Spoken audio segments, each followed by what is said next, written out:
참석한 여러분들에게 하나님의 은혜와 평강이 넘치기를 기원합니다. 기도는 그 사람의 마음의 그릇인 것 같습니다. 그 사람의 기도를 보면 그가 무엇을 가지고 싶어 하는지를 분명하게 알려줍니다.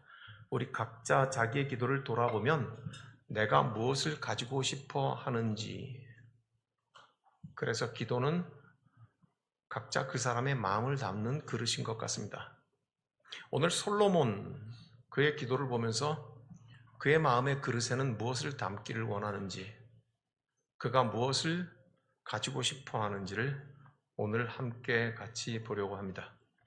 지난주의 말씀에서부터 시작을 합니다. 지난주에 20살에 왕이 된 솔로몬, 왕이 되기까지의 과정에서 여러 사람을 죽여야 했고 모두가 다 중요한 인물들이었고, 그러자니 그 사람들에게 딸린 사람들은 전부 솔로몬에게 실질적으로 적이 되어서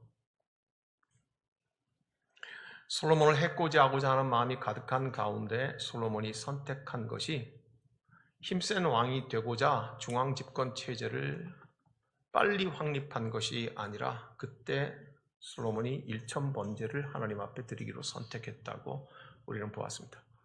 중요한 것은 1000번의 제사를 드리러 가면서 모든 만조백관들을 다 명령하여서 함께 갔다고 했습니다. 함께 드리는 제사, 구약의 제사는 제사 드리는 자가 할 말이 별로 없지요. 하여 1000번의 제사를 드리면서 실질적으로 솔로몬의 적들인 만조백관들은 솔로몬의 예배하는 뒷모습을 봤을 것입니다. 솔로몬은 입으로는 단 한마디도 설명하지 않았지만 1000번의 예배를 드리는 그 솔로몬의 뒷모습은 모든 것을 설명해 주고 있었다고 우리는 함께 말씀을 나눴습니다. 왕의 통치 철학이 무엇인지, 왕이 어디로부터 오는 힘을 구하는지, 왕의 힘은 어떤 방향으로 어떻게 사용할 것인지, 왕은 누구를 의지하고 무엇을 의지하려고 하는지 하는 왕의 뒷모습은 모든 것들을 다 설명해 주고 있다고 그렇게 우리가 함께 지난주에 말씀을 나눴습니다. 오늘 우리가 읽은 본문은 솔로몬이 이제 돌아서서 그의 앞모습을 보여주고 있는 본문입니다.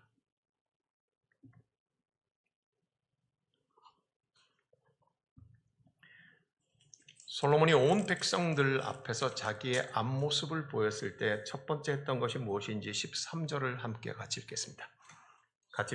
솔로몬이 일찍이 노스로 대를 만들었으니 5규빗이요 너비가 5규빗이요 높이가 3규빗이라 뜰 가운데 두었더니 그가 그 위에 서서 이스라엘의 모든 회중 앞에서 무릎을 꿇고 하늘을 향하여 손을 펴고, 마지막이 얼굴을 보여준 솔로몬의 첫 번째 행동입니다. 그는 어떻게 했다고 기록하고 있습니까? 모든 백성 앞에서 무릎을 꿇고 하늘을 향하여서 높이 손을 들었다고 하고 있습니다. 그가 올라가 무릎을 꿇고 있는 것은 노스로 만든 제단이고 높이로는 1.5m 정도라고 그렇게 성경은 말씀하고 있습니다. 여러분의 상상력을 동원할 때입니다. 놋단 위에서 무릎을 꿇고 하늘을 향하여서 두 손을 펼치고 있는 솔로몬. 어떤 자세일까요? 항복의 자세, 무저항의 자세, 살았지만 죽은 것과 같은 자세, 아무것도 하지 않겠다고 하는 자세, 하나님 앞에서 일 것입니다. 제가 고등학교 때 불광동으로 이사를 간 친구 집에 친구들 몇 명이서 갔던 적이 있습니다. 친구 집에서 저녁을 잘 얻어먹고 해가 컴컴해진 골목을 나서서 모두가 집으로 돌아가려고 하는데 불광동의 건달들을 만났습니다. 교복을 입고 있던 우리들을 골목길에서 세워놓더니 다짜고짜 했던 첫 번째 말이 무릎 꿇어였습니다. 그리고는 두드려 패기 시작을 했습니다.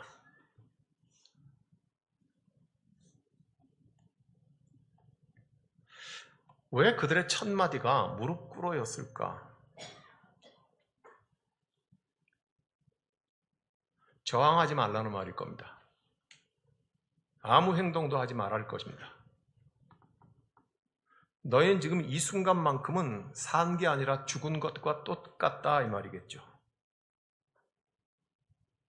그렇지만 무릎 꿇은 우리는 스스로 무릎 꿇은 것도 아니니 스스로 죽은 것도 아닙니다. 폭력에 의해서 무릎 꿇림을 당했겠죠.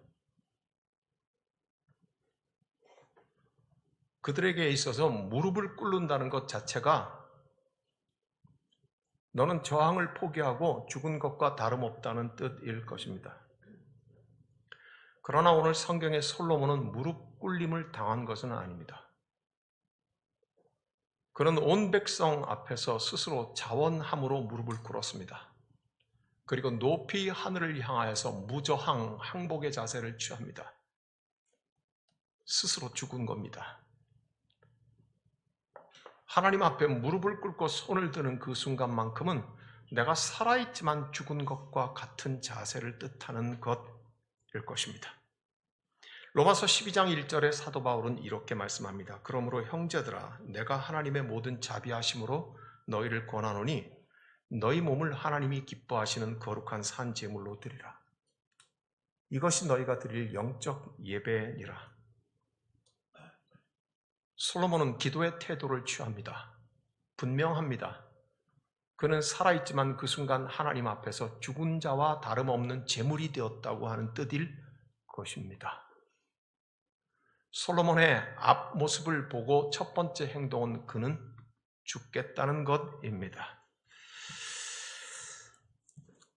구약시대에 번제단이 있었습니다. 번제단 위에는 제물을 피 흘려서 각을 떠서 그 놋제단 번제단 위에 놓고 불태워서 제가 되도록 태워 없앴습니다. 그 모습이 겹치고 있습니다. 솔로몬은 온 백성 앞에서 나는 죽은 제물이어서 하나님 앞에 불태워지는 것과 같다는 자세를 취합니다. 이것이 기도의 태도입니다. 어떻게 기도하십니까? 어떤 태도로 기도하십니까? 구약성경 레위기 이 기도의 태도는 결과적으로 무엇이 되는가 기록되어 있습니다. 함께 찾아보겠습니다. 레위기 1장입니다.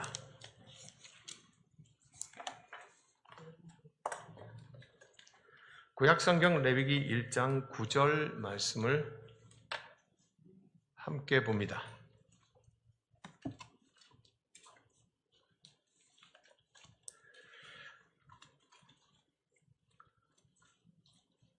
레위기 1장 9절 말씀입니다.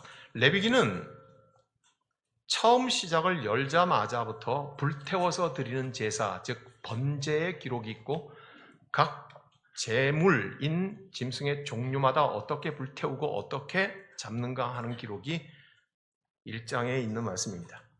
거기에 1장 9절입니다. 제사장들의 제물일 것입니다. 같이 읽습니다. 그 내장과 정강이를 물로 씻을 것이요 제사장은 그 전부를 제단 위에서 불살라 번제를 드릴지니 이는 화제라. 여호와께 향기로운 냄새니라. 제물을 잡아서 각을 뜨고 번제단 위에 불을 붙여 제가 될 때까지 번제로 태웁니다. 결과는 무엇이 남습니까? 하얗고 소복한 재만 남습니까? 성경은 그렇게 말씀하고 있지 않습니다. 마지막에 뭐라고 기록하고 있습니까? 이것이 여호와께 향기로운 냄새다. 13절을 같이 읽겠습니다. 그 내장과 그 정강이를 물로 씻을 것이요 제사장은 그 전부를 가져다가 제단 위에서 불살라 번제로 드릴지니 이는 화제라. 여호와께 향기로운 냄새니라. 제물이 되어서 불살라 태우는 것, 재만 남는 것이 아닙니다. 하나님께는 그것이 향기로운 냄새라고 성경은 쓰고 있습니다. 17절 한 번 더 읽겠습니다. 또 그 날개자리에서 그 몸을 찢되 아주 찢지 말고 제사장이 그것을 제단 위에 불 위에 있는 나무 위에서 불살라 번제를 드릴지니 이는 화제라. 여호와께 향기로운 냄새니라. 이것은 새를 제물로 삼았을 때에 불태워 드리는 번제입니다. 다 태우고 나서 재만 남았다고 성경은 말하지 않습니다. 그것이 하나님께는 향기로운 냄새가 된다고 말씀하고 있습니다. 다시 솔로몬으로 돌아갑니다. 솔로몬의 앞모습은 온 회중 이스라엘 민족 앞에서 놋단 위에서 무릎을 꿇고 하늘을 향하여서 기도의 태도를 취합니다. 마치 번제단 위에 불태우기 위해서 올려진 제물과 같은 모습을 그대로 가지고 있습니다. 불태워진 이후에 이것이 어떤 결과가 된다고 우리가 읽었습니까? 하나님에게 향기가 된다고 말씀하고 있습니다. 사랑하는 여러분, 기도의 태도는 하나님께 향기로운 냄새가 됩니다. 그렇게 생각해 보신 적이 있습니까? 그렇게 성경이 읽힙니까? 그렇게 읽어야 된다고 오늘 솔로몬이 우리에게 그렇게 알려주고 있습니다. 그러므로 여러분, 기도합시다. 여러분의 기도의 태도는 여호와 하나님께는 향기롭다고 하는 것을 오늘 성경에서 읽었다면 그 기도의 태도를 자주 취합시다. 자발적으로 산제물이 되어서 우리 주님 앞에 솔로몬과 같은 기도의 태도를 연습하고 훈련하고 반복합시다. 그것이 하나님께 향기로움이 된다는 것을 믿는다면 말입니다. 그 다음에 솔로몬은 이제 말하기 시작하는데 20절을 우리의 본문으로 돌아가서 역대하 6장 20절을 다 같이 읽겠습니다. 주께서 전에 말씀하시기를 내 이름을 거기에 두리라 하신 곳이 성전을 향하여 주의 눈이 주야로 보시오며 종이 이곳을 향하여 비는 기도를 들으시옵소서. 아멘. 솔로몬은 입을 열어 말하기 시작을 합니다. 기도한다는 말이죠. 뭐라고 성경은 말하고 있습니까? 주께서 전에 말씀하시기를,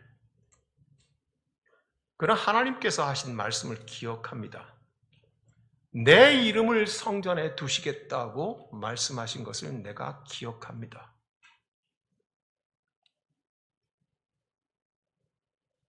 사랑하는 여러분, 그러므로 기도는 그분께서, 하나님께서 하신 그 말씀, 예수 그리스도를 통하여서 말씀하신 그 하나님의 말씀과 그 언약을 기억하는 것이고, 지금 이 자리에서 무릎을 꿇고 되뇌이는 것이며, 그리고 그 말씀을 의지한다는 결단을 보이는 것, 그것이 기도입니다. 내가 하나님의 말씀을 기억합니다. 하나님의 말씀이 이와 같사오니 주님, 내가 이 말씀을 의지합니다. 그러므로 하나님께서는 이 말씀을 지키시는 분인지를 내가 믿습니다 라고 호소하는 것, 그것이 기도입니다. 그렇게 생각을 하면 기도는 내가 나에게 쓰는 소설이 아닙니다. 기승전결이 있어야 되는 것처럼 하나님이 이것도 하였고 저것도 하였고 저 멀리 있는 것도 내가 필요하고 가까이 있는 것도 필요하고 소설을 쓰는 것이 기도가 아니옵시다. 오늘 솔로몬이 분명하게 보여준 이 기도의 언어는 내가 주의 말씀을 기억합니다입니다. 내가 하나님의 말씀을 붙들고 지금 의지한다고 말하고 있습니다. 내가 하나님의 말씀을 기억하고 기대하고 있습니다.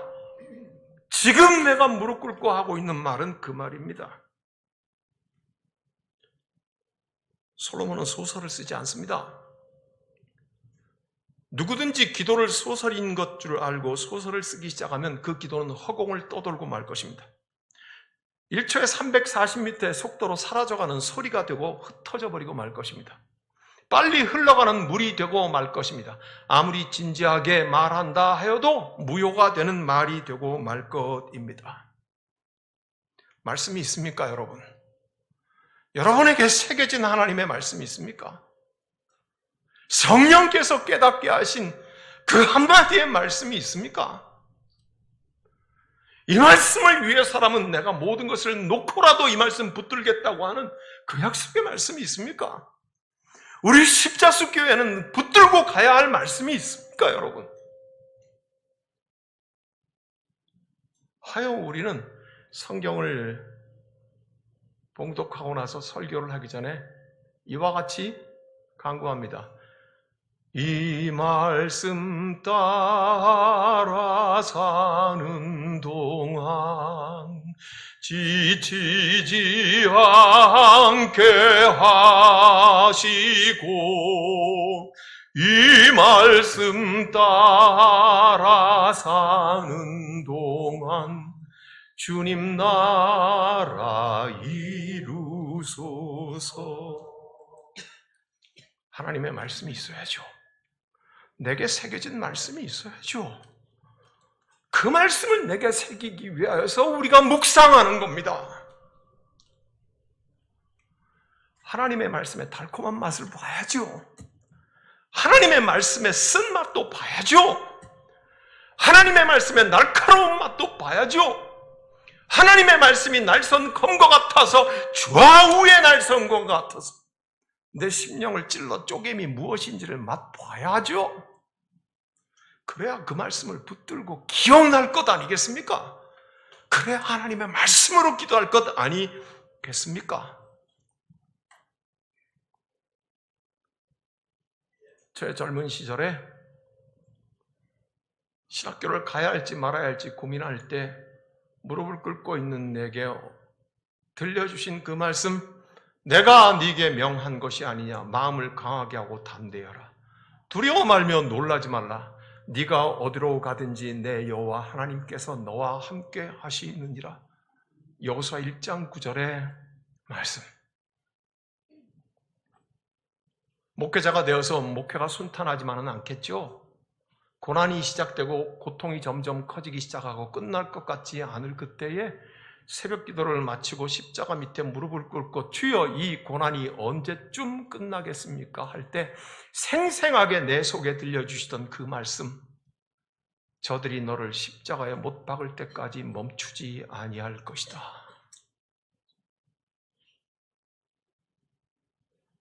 슬퍼서 두려워서 떠는 저에게 이사야에게 하신 말씀, 그러나 네가 물 가운데로 지날지라도 침몰하지 않을 것이며 불 가운데로 지날지라도 불이 너를 태우지 아니할 것이다. 매 순간 결정해야 되고 목회를 하다 보면 매 순간 이 길인지 저 길인지 판단이 어렵고 두려울 그때마다 사도 바울이 갈라디아 교회에게 한 말, 내가 사람을 기쁘게 하랴 하나님을 기쁘시게 하랴. 아직도 내가 사람을 기쁘게 할진대 결단코 하나님의 사람이 아니로라. 사랑하는 여러분, 주님의 말씀이 여러분 가운데 있기를 바랍니다. 우리가 주의 말씀을 묵상해야 되는 이유가 거기에 있는 것입니다. 솔로몬의 기도는 점점 깊어져서 21절에 이렇게 기도합니다. 다 같이 우리의 본문 21절을 읽겠습니다. 주의 종과 주의 백성 이스라엘이 이곳을 향하여 기도할 때 주는 그 간구함을 들으시되 주께서 계신 곳 하늘에서 들으시고 들으시사 사하여 주시옵소서. 여러분, 21절은 굉장히 중요한 시험대가 됩니다. 다시 한번 읽겠습니다. 주의 종과 주의 백성 이스라엘이 이곳을 향하여 기도할 때 주는 그 간구함을 들으시되 주께서 계신 곳 하늘에서 들으시고 들으시사 사하여 주옵소서. 듣는다는 말이 몇 번 나옵니까? 한 절 안에 3번이 나옵니다. 하늘에서 듣는 기도. 찬물을 끼얹는 질문을 하나 해보겠습니다. 하늘은 땅의 기도에 응답할 의무가 있습니까?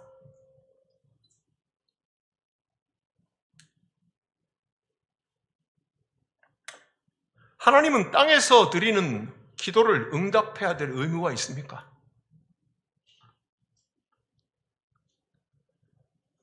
저와 여러분이 기도하는 것들은 처음 기도는 그 사람의 마음이 그릇이라는 것처럼 무엇을 얻기 원하는지를 그대로 고스란히 보여줍니다.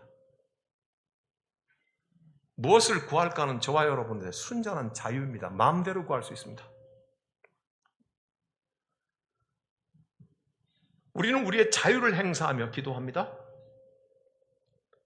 하나님이 그 기도를 다 들어주셔야 될 의무가 있습니까?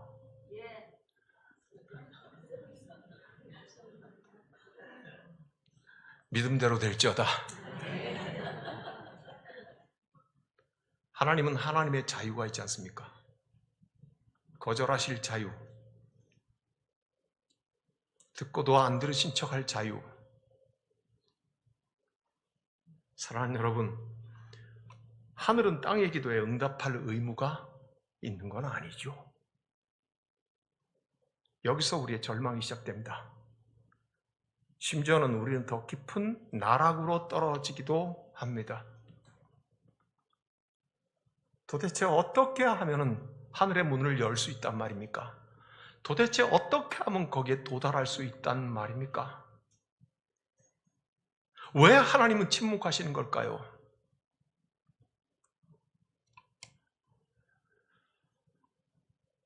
종교개혁자 칼빈은 그의 기독교 강요에서 인간이 하나님 앞에서 할 수 있는 것은 오직 세 가지밖에 없다고 했습니다. 첫 번째는 겸손이다.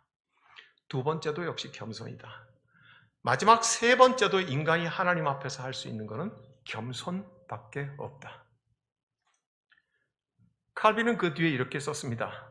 그렇게 했음에도 불구하고 하나님께서 외면하셨을 때 인간은 무엇을 해야 하는가? 하나님께 외면당했을 그때에도 인간이 할 수 있는 것은 겸손밖에는 없다. 사랑하는 여러분, 겸손만이 하늘의 기도를 전달할 수 있는 듯 하지만, 그러나 칼뱅은 말하기를 너희의 겸손조차도 하늘의 문을 열 수 없다. 너희의 겸손조차, 무릎을 꿇음조차도 하늘에 도달할 수 없다고 말씀하고 있습니다. 우리는 어둠에 빠집니다. 우리는 절망 가운데 빠집니다. 어찌할 바를 모르는 채 겸손하다 할지라도 하늘에 도달할 수 없다는 것은 우리에게 얼마나 어둠이며 두려움을 줍니까? 라틴어로 테네브레는 어둠이라는 뜻입니다. 우리 개신교에서는 별로 안 하는데 부활주일 전주간 한 주간 고난주간이잖아요. 이 고난주간의 뒷부분에 3일 동안 예수님이 십자가에서 고난당하시고 죽으시고 부활하기 직전까지의 그 어두움의 3일 동안을 테네브레, 어두움이라고 정해놓고요. 기도하고 묵상할 때 함께 모여서 처음에 촛불을 다 켜놓고 기도하는데 하나씩 끄고 기도하고 끄고 묵상하고 점점 어두워져 가게 하는 겁니다. 그래서 마침내 모든 불이 다 꺼진 그 어둠은 예수님의 십자가의 죽음을 상징하겠죠. 아무 희망이 없는 것, 죽음만이 지배하는 캄캄한 어둠, 테네브레.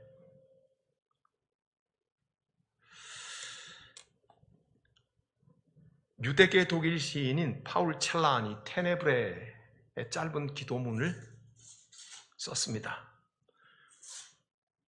우리가 가까이 있습니다, 주여. 가까이 손에 잡힐 듯. 이미 붙잡혔습니다, 주여. 우리 각자의 몸이 당신의 몸인 것처럼 서로 움켜쥐고 있습니다, 주여. 기도하소서, 주여. 우리에게 기도하소서.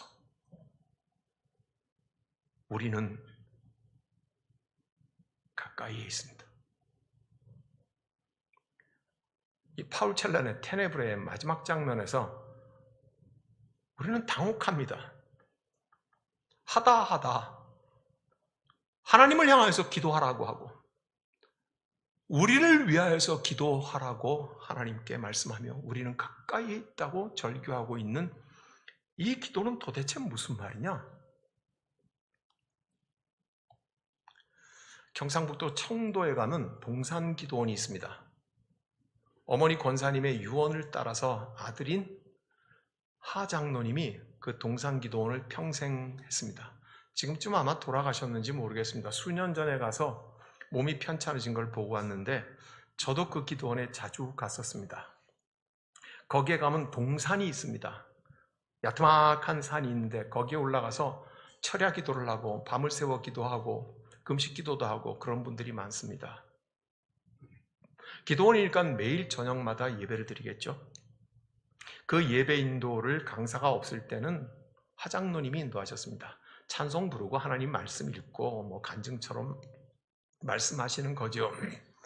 근데 그 장로님이 이렇게 말씀하셨습니다. 내가 평생 이 동산 기도원 지기를 하면서 수없이 많은 기도에 용맹한 사람들의 기도를 보았다. 안 그렇겠습니까? 40일을 금식하고 목숨을 걸고 금식하는 기도자들도 보았는데, 그런데 본인이 생각하기에는 가장 지혜롭고 가장 애간장이 끊어지는 기도는 웬 젊은 한 자매가 와서 했던 기도다, 그렇게 말씀을 하십니다. 야심한 시각 새벽에 그 기도의 동산에 장로님이 올라가니까 여기저기에서 기도하는 사람들인데 그 중에 가냘픈 여성의 목소리로 피를 토하듯이 애절하게 그렇게 크지도 않은 소리로 계속해서 울먹이며 기도하고 있는 자매 소리가 들으려고 들은 게 아니라 다 조용한 새벽이니까 소리내어 기도하는 그 자매 기도 소리가 들렸답니다. 그 자매가 경상북도니까 대구말이나 경상도 말을 하겠죠. 이렇게 하더랍니다. 아버지의 입장을 바꿔놓고 좀 생각해 주이소. 예? 계속해서 그렇게 울며 기도하더랍니다. 아버지의 입장을 좀 바꿔놓고 생각해 주이소. 예?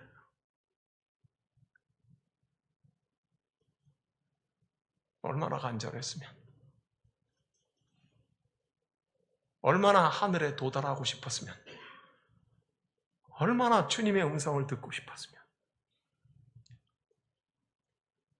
그 산에 올라와서 밤을 새며 새벽을 이슬 맞으면서 기도를 하더라도 하늘의 문이 열리지 않으니 입장을 바꿔놓고 생각해 주이소. 예. 파울 첼라는 그 어둠의 한가운데 테네브레에 이렇게 마지막 기도합니다. 기도하소서 주여. 우리에게 기도하소서. 우리는 당신 가까이 있나이다.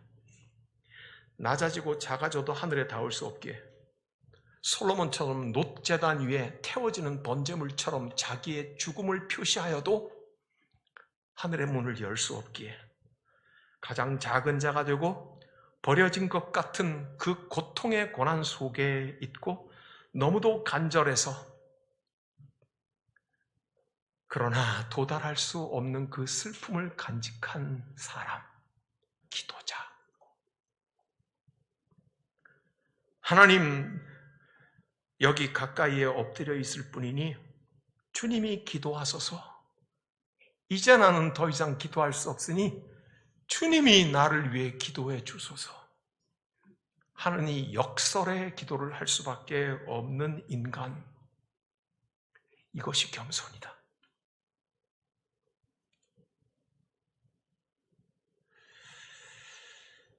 사랑하는 여러분, 솔로몬은 오늘 우리에게 이 기도를 가르치고 있습니다. 먼저 기도의 태도를 취하십시오. 그것이 하나님의 향기가 된다는 것을 믿는다면 기도의 태도를 취하십시오. 그리고 묵상을 통하여서 새겨진 그 말씀을 곱씹고 꺼내어서 하나님 앞에 아뢰십시오. 그리고는 겸손으로 무릎을 비벼 대십시오. 그래도 도달할 수 없으니 하나님이 하늘의 문을 열어주시면 그것은 은혜 아니겠습니까? 그 은총으로 기회하여서 겸손 말고는 하늘의 문을 열 수 있는 길이 없다는 것을, 아니 겸손으로도 하늘의 문을 열지 못할 때 당신은 누구인지를 드러내십시오. 아버지, 입장을 바꿔 생각해 주이소. 기도하겠습니다. 주님, 이렇게 기도합니다.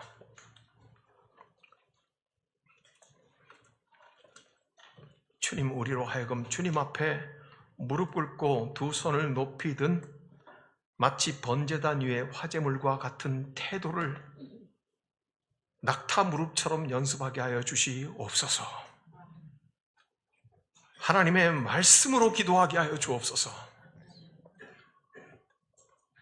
우리 주님 앞에 겸손으로 나아가, 또 겸손으로 나아가, 그리고 겸손으로 나아가, 주님 외면하셨을 그때도 겸손으로 나아가게 하옵소서.